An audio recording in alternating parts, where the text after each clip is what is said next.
लालची राजा की कहानी। एक समय की बात है, एक बड़े से महल में एक राजा रहता था।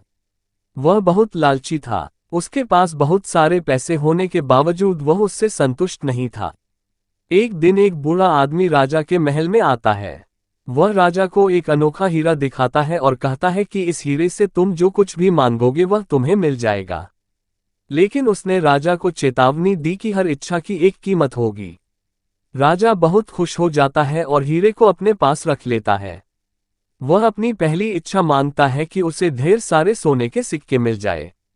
अचानक से उसका कमरा सोने के सिक्कों से भर जाता है। लेकिन राजा इतने में भी संतुष्ट नहीं होता है, उसे और सोना चाहिए होता है।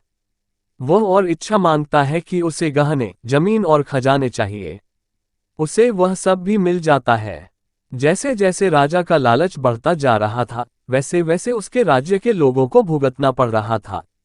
वह सब गरीब हो गए, उनकी जमीन बंजर हो गई, क्योंकि हीरे से मांगी गई इच्छाओं की कीमत उसके राज्य के लोगों को चुकाना पड़ रहा था।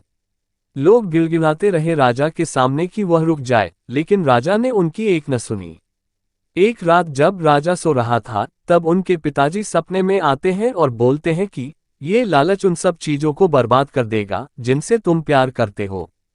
राजा की नींद खुलती है और उसे अपनी गलती का एहसास होता है। राजा ने सभी लोगों को एक साथ बुलाया और अपने आप को बदलने का वादा किया। उसने अपने धन का उपयोग लोगों की मदद करने और राज्य को बेहतर बनाने के लिए किया। राज्य फिर से सुखी और समृद्ध हो गया।